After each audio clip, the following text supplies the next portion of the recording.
Bohr और radii of Bohr model है। पीछे बोहर का पढ़ाया था। अब आपको बताऊंगा कि इलेक्ट्रॉन जो है वो कितने दूरी पे होता है न्यूक्लियस पे, किस ऑर्बिट में, कौन सा ऑर्बिट कितना दूर होता है, उसका रेडियस क्या होता है।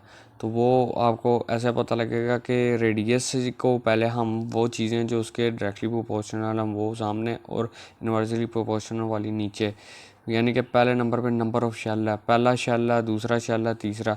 अगर वो शेल की तादाद बढ़ती जाएगी यानी कि वो तीसरा होगा या चौथा होगा, रेडियस भी बढ़ता जाएगा उसके साथ, वो भी डायरेक्टली प्रोपोर्शनल। प्लंक्स कांस्टेंट भी इसके डायरेक्टली प्रोपोर्शनल है। परमिटिविटी कांस्टेंट यानी कि इनके बीच में कौन सी खला है, हवा है, या कौन सी चीज़ है जो परमिट करती है इनको, मतलब कि जैसे हवा का भी परमिटिविटी कांस्टेंट होता है, तो वो कितनी चार्जेस को आपस में अट्रैक्ट करने में परमिट करती है, वो भी इसके डायरेक्टली प्रोपोर्शनल है। आपके पास पाई है नीचे, आपके पास जो है एम है, मास ऑफ इलेक्ट्रॉन है, ये ज़्यादा होगा तो आपका रेडियस कम होता जाएगा। प्रोटॉन का नंबर भी अगर आपके पास ज़्यादा होगा तो भी मास कम होता जाएगा, वो खींच लेंगे एक दूसरे को ना।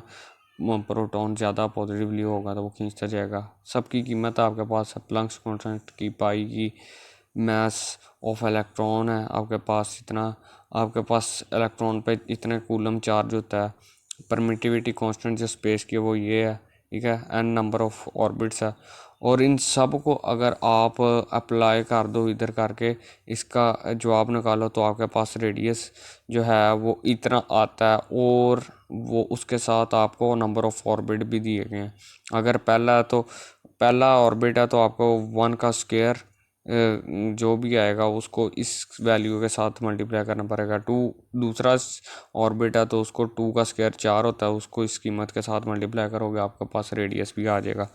दूसरी चीज़ है एक्सप्रेशन फॉर द एनर्जी। अब इस ऑर्बिट में एनर्जी कितनी होती है वो मैंने पता करनी है। तो एनर्जी नंबर ऑफ ऑर्बिट, किस ऑर्बिट में, पहले ऑर्बिट में, दूसरे ऑर्बिट में, तीसरे ऑर्बिट में।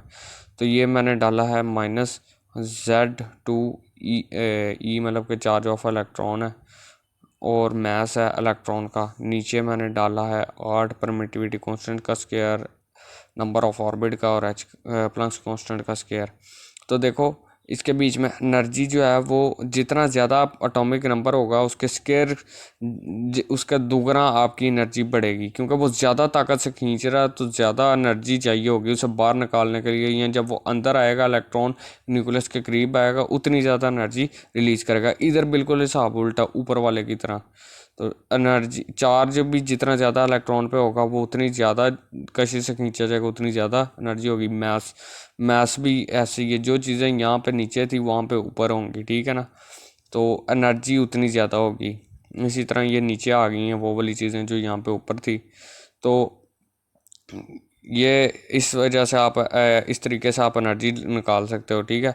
इन तीनों को हल करने के लिए जिनकी हमारे पास कीमतें हैं, हल करके हमारे पास ये आता है। तो इधर आपने नंबर ऑफ ऑर्बिट भी डालना है, ठीक है ना। तो नंबर ऑफ ऑर्बिट, जितना ज़्यादा ऑर्बिट बढ़ता जाएगा, यानी कि अगर यहाँ पे आएगा तो उतनी ज़्यादा उस इलेक्ट्रॉन में एनर्जी का जो है ना वो कम होता जाएगा। मतलब कि एनर्जी इलेक्ट्रॉन की तो बढ़ेगी, लेकिन इस न्यूक्लियस के लिहाज से वो दूरी अख्तियार करेगा, जिसकी वजह से उसकी अट्रैक्शन कम होती जाएगी। तो ये मतलब कि एनर्जी है इसके बीच में, ठीक है। तो इसे आप हल करोगे तो आपको पता लग जाएगा। Formula of change in energy है, यानी कि डेल्टा ई है आपके पास। तो डेल्टा ई के बीच में आपके पास ये सारी चीज़ें जो है ना इसी तरह यही एनर्जी वाली आएंगी, और हमने दो ऑर्बिट्स के दरमियान जो एनर्जी का डिफरेंस है वो पता करना है। तो फिर इस 1/n के बाद, यानी कि 1/ऑर्बिट के बाद दूसरे शेल वाला के जो एनर्जी है वो भी हमने डालनी है। 1/, दूसरा शेल, दूसरा ऑर्बिट, और पहले वाला ऑर्बिट, इन दोनों का डिफरेंस निकाल के हम एनर्जी पता करेंगे तो हमारे पास एनर्जी डिफरेंस आ जाएगा दो ऑर्बिट्स के दरमियान। और दूसरी चीज़ है जो मैंने आपको माइनस साइन जो इधर लगाया हुआ है उसका बताना है कि माइनस साइन क्यों होता है। देखो इलेक्ट्रॉन जो है वो जब एक समझें कि एक बाहर वाली चीज़ में, मतलब कि ऑर्बिट के बिल्कुल बाहर आ गया, यहाँ पे आ गया कहीं, जब इसकी अट्रैक्शन यहाँ पे नहीं है, यहाँ पे इस इलेक्ट्रॉन की एनर्जी ज़ीरो है, ठीक है। लेकिन जब इसे आप शेल में लाओगे और आहिस्ता आहिस्ता इसे करीब लाते जाओगे तो ये एनर्जी लूज़ करता जाएगा। अगर एनर्जी लूज़ करेगा तो इसकी एनर्जी माइनस में आ जाएगी, नेगेटिव होगी। 0 से कम एनर्जी माइनस में होती है, इसलिए ये माइनस साइन हमने यहाँ पे डाला है, ठीक है।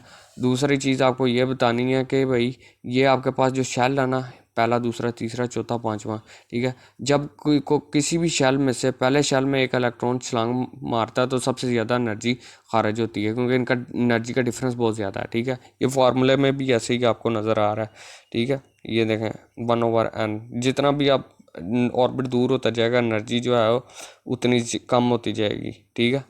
ज़्यादा ऑर्बिट से ये डिफरेंस बता रहा है, यानी कि क्योंकि इनका डिफरेंस बहुत ज़्यादा है, ये वाला ज़्यादा दूर है, ठीक है। आहिस्ता आहिस्ता ये शेल करीब आते जाएंगे, इनका एनर्जी डिफरेंस कम है, इसका और इन दो का एनर्जी डिफरेंस ज़्यादा है, ठीक है। अब ये कहीं से भी अगर पहले शेल में मारेंगे तो सबसे ज़्यादा एनर्जी खारिज होगी, अल्ट्रा वायलेट, जिसे लाइमन सीरीज़ भी कहते हैं। अगर किसी भी शेल से दूसरे वाले शेल में जंप करेंगे, किसी भी शेल में से, तो ये इससे विजिबल लाइट खारिज होगी, जिसे बेलमियर सीरीज़ कहते हैं। और अगर तीसरे वाले में आएंगे तो इसे पास्चन सीरीज़ कहते हैं, और इंफ्रारेड रेडिएशन नज़र आती हैं, इसमें से बाहर आती हैं इंफ्रारेड रेडिएशन। और अगर चौथे वाले में आएगी तो फिर मुख्तलिफ़ किस्म की उसमें लाइट्स होंगी, ट्रांजिशन होंगी, लाइन स्पेक्ट्रम होंगे जो कि खारिज होंगे। ये आपके पास है।